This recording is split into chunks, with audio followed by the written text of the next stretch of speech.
Maintenant que vous avez créé votre compte Wix, il est temps de choisir un template. Un template, c'est le plan et l'apparence générale sur laquelle sera basé votre site internet. Au fond, c'est vous prémâcher le travail qui serait fait normalement par un graphiste. Wix vous propose ainsi un ensemble de designs prêts à l'emploi contenant l'univers visuel du site et les différentes pages de celui-ci.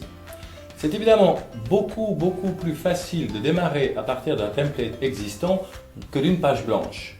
Et choisir un template est la première étape de la construction de votre site internet.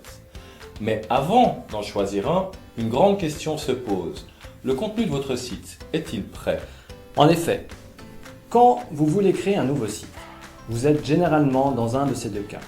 Vous avez déjà du contenu, un logo, le contenu des différentes parties de votre site.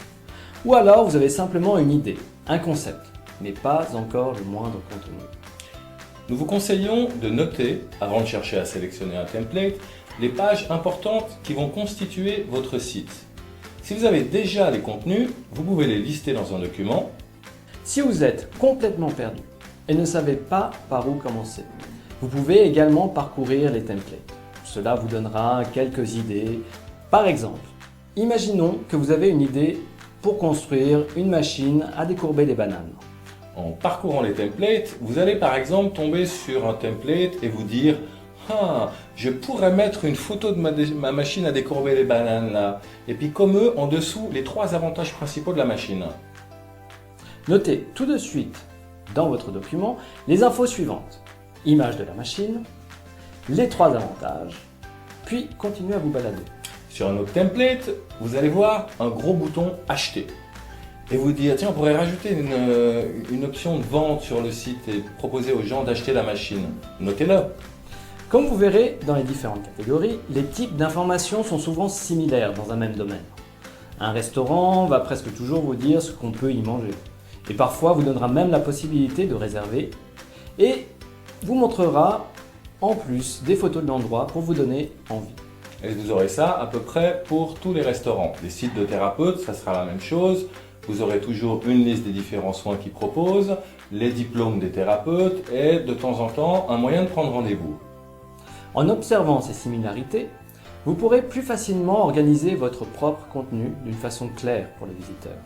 Car l'originalité n'est pas le but d'un site. Le but d'un site, c'est de convertir des visiteurs en clients. Oui, on sait, c'est pas super glamour, hein, mais ça reste la vérité. On ne fait pas un site pour qu'il soit perdu sur Internet, on fait un site pour qu'il soit visité. Et pour qu'il soit visité, eh ben, on essaie de faire qu'il soit reconnu par les gens qui vont chercher une information dessus. Bon, au-delà du décourbeur de bananes, admettons plus simplement que vous vendez 3 services ou 3 produits. Vous voudrez donc des vignettes présentant chacun de ces services, puis également une page décrivant en détail chacun d'eux. Vous voudrez aussi une page de contact et peut-être montrer quelques références de vos clients. Et dans certains cas, vous voudrez aussi, je pense, montrer un portfolio, hein, un portfolio de vos travaux, si vous êtes graphiste par exemple. Dans tous les cas, comme vous avez noté les informations importantes, ceci vous permettra facilement de choisir votre template et vous aidera ensuite à savoir quels contenus doivent encore être écrits. En effet, vous savez ce qu'il y aura dans le site, donc vous n'avez plus qu'à choisir son apparence.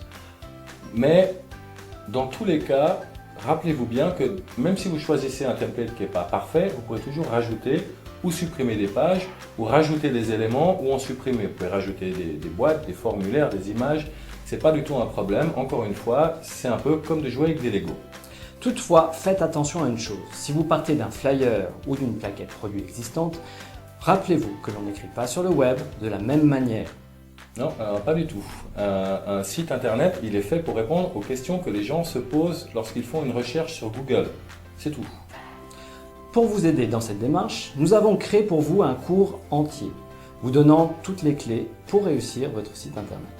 Pour cela, rendez-vous sur notre site www.yanenco.academy pour en savoir plus. Le cours dure une petite heure et sera un vrai plus pour booster votre activité. Dans la prochaine vidéo, nous allons vous montrer sur le site de Wix comment on fait pratiquement pour sélectionner un template. À tout de suite.